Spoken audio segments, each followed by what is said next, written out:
দর্শক, কথাই বলে কারো পৌষ মাস কারো সর্বনাশ। সর্বনাশটা হচ্ছে আদানি গ্রুপের। গৌতম আদানি ভারতের শীর্ষ ধনী, বর্তমানে মহাবিপাকের মধ্যে আছে। যুক্তরাষ্ট্রের একটি আদালত তার বিরুদ্ধে ঘুষ এবং জালিয়াতির দায়ে গ্রেপ্তারি পরোয়ানা জারি করেছে এবং তার জেরে কেনিয়ায় ৩০০ কোটির উপর ডলার, ৩০০ কোটি ডলারেরও বেশি দুটি চুক্তি তারা বাতিল করেছে।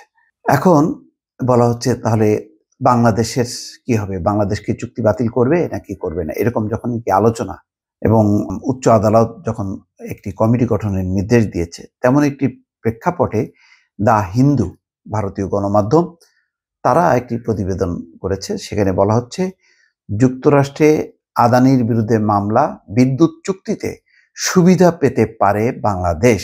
অর্থাৎ বাংলাদেশ যে কাহিল অবস্থা, এই গোড্ডা থেকে বিদ্যুৎ আনতে যে ভারতের ঝাড়খণ্ড থেকে, এর ফলে বাংলাদেশ ক্ষতিগ্রস্ত হচ্ছে।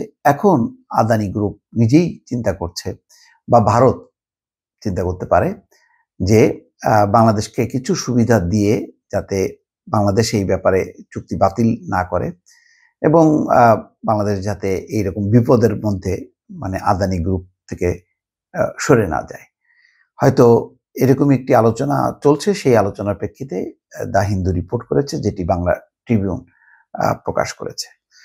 এখানে বলা হচ্ছে ভারতের আদানি গ্রুপের চেয়ারম্যান গৌতম আদানি এবং সংস্থাটির শীর্ষ কর্মকর্তাদের বিরুদ্ধে মার্কিন আদালতে মামলা করা হয়েছে। এতে ভবিষ্যতে বাংলাদেশের সঙ্গে আদানি গ্রুপের যে কোনো আলোচনায় এটি প্রভাব ফেলতে পারে বলে মনে করছেন ঢাকার জ্বালানি বিশেষজ্ঞরা।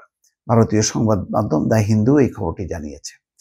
বাংলাদেশের উচ্চ আদালত আদানি গোষ্ঠীর সঙ্গে করা ১৬০০ মেগাওয়াট বিদ্যুৎ সরবরাহ চুক্তির বিষয়ে তদন্তের নির্দেশ দেওয়ার পরদিনই যুক্তরাষ্ট্রে এই মামলা করা হয়। তাদের অভিযোগে বলা হয়, সৌর বিদ্যুৎ সরবরাহে একটি লোভনীয় কাজ পেতে ভারতীয় কর্মকর্তাদের ঘুষ প্রদান করেছেন গৌতম আদানি। এই কারণে তার বিরুদ্ধে গ্রেপ্তারি পরোয়ানা জারি করা হয়েছে।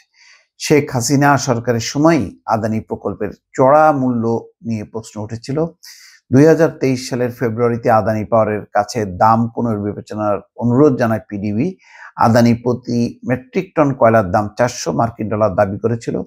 পিডিবি জানায় তারা অন্য কয়লা ভিত্তিক বিদ্যুৎ কেন্দ্রের জন্য জনপ্রতি $২৫০ কমে কয়লা কিনছে। এর ফলে ইতিমধ্যেই তারা ৩,০০০ কোটি টাকা নিয়ে গেছে বাড়তি। বাংলাদেশের প্রকৌশল বিশ্ববিদ্যালয়ের সাবেক অধ্যাপক ডক্টর ইজাজ হোসেন বলেছেন, অন্য চুক্তির মতো টেন্ডার ছাড়াই সম্পন্ন হওয়ায় প্রথম থেকেই আদানি ও শেখ হাসিনা সরকারের মধ্যে করা জ্বালানি চুক্তি নিয়ে বিতর্ক ছিল। তবুও অন্তর্বর্তী সরকার ইতিবাচক মনোভাব দেখিয়ে সংলাপ চালিয়ে যাওয়ার চেষ্টা করেছিল। অবশ্য যুক্তরাষ্ট্র আদানির বিরুদ্ধে মামলা করার পর সংলাপের জায়গা সংকুচিত হতে পারে। উচ্চ মূল্যের বিষয়েও তাদের উপর এখন চাপ প্রয়োগ করতে পারবে বাংলাদেশ। এদিকে এই চুক্তি নিয়ে চুপ রয়েছে ভারত সরকার। হিন্দুর প্রতিবেদনে বলা হয়েছে, ভারতের পররাষ্ট্র মন্ত্রণালয় মামলার বিষয়ে কোনো মন্তব্য করেনি। তবে সংশ্লিষ্ট কর্মকর্তারা জানিয়েছেন, দুই দেশের সরকারের মধ্যে হওয়া G2G চুক্তির অধীনে বিদ্যুৎ সরবরাহে কোনো হস্তক্ষেপ করেনি দিল্লি। একেবারে বাধ্য না হলে তাদের এই অবস্থানে পরিবর্তন হবে না বলেই ধারণা করা যাচ্ছে। আদানি গ্রুপের প্রতিষ্ঠান আদানি পাওয়ার লিমিটেড ঝাড়খণ্ডের ৮০০ megawatt ultra super critical thermal power unit থেকে বাংলাদেশে বিদ্যুৎ সরবরাহ শুরু করে ২০২৩ সালের এপ্রিল থেকে। বাংলাদেশে দ্রুত বর্ধনশীল জ্বালানি বাজারের চাহিদা পূরণের লক্ষ্যে এই প্রকল্প গ্রহণ করা হয়। ডক্টর ইজাজ হোসেন বলেন, শুরুতে তাদের প্রস্তাব বেশ আকর্ষণীয় মনে হয়েছিল, কারণ তারা অস্ট্রেলিয়া এবং ইন্দোনেশিয়া থেকে কয়লা এনে বাংলাদেশের চাহিদা পূরণের প্রতিশ্রুতি দিয়েছিল। তিনি বলেন, বাংলাদেশে ব্যাপক পরিসরে কয়লা আমদানির জন্য গভীর সমুদ্র বন্দর নেই, তাই আদানির প্রস্তাব তখন যৌক্তিক মনে হয়েছিল। তবে সমালোচকদের দাবি, আদানি ভারতে সরকারি ভর্তুকি পেলেও সেই সুবিধা বাংলাদেশ পর্যন্ত পৌঁছায়নি। শেখ হাসিনা পতনের পর আদানি সঙ্গে করা চুক্তি সহ বেশ কিছু জ্বালানি প্রকল্প সমালোচনার মধ্যে পড়ে। বিশেষত কয়লা ভিত্তিক বিদ্যুৎ প্রকল্পগুলো নতুন করে পর্যবেক্ষণের আওতায় আসে। বিশিষ্ট অর্থনীতিবিদ দেবপ্রিয় ভট্টাচার্যের নেতৃত্বে গঠিত একটি বিশেষ কমিটি এই চুক্তিগুলোর তদন্ত শুরু করেছে। তবে জনগণের নেতিবাচক প্রতিক্রিয়ার মধ্যে অন্তর্বর্তী সরকার আদানি পাওয়ারের সাথে সংলাপ চালিয়ে গেছে। বিদ্যুৎ সরবরাহ বন্ধের হুমকির পর সরকার ১,৪৫০ কোটি রুপি পাওনা পরিশোধের প্রতিশ্রুতি দেয়। এতে বিদ্যুৎ সরবরাহ অব্যাহত থাকে।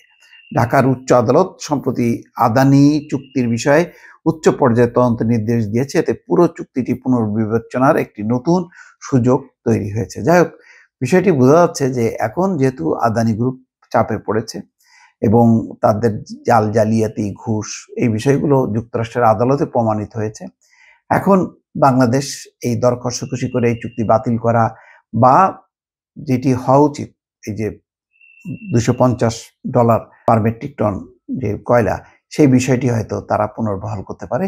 অর্থাৎ চুক্তি পুনর্মূল্যায়ন বা নতুন করে আবার চুক্তি করা, পুনর্মূল্যায়ন করা, পুনর্বিন্যাস করা অথবা চুক্তি বাতিল করা, এই বিষয়ে বাংলাদেশ এখন যেই আন্তর্জাতিক প্রেক্ষাপট তৈরি হয়েছে তাতে একটি সুবিধাজনক অবস্থায় আছে। দর্শক ভালো থাকবেন। আল্লাহ হাফেজ।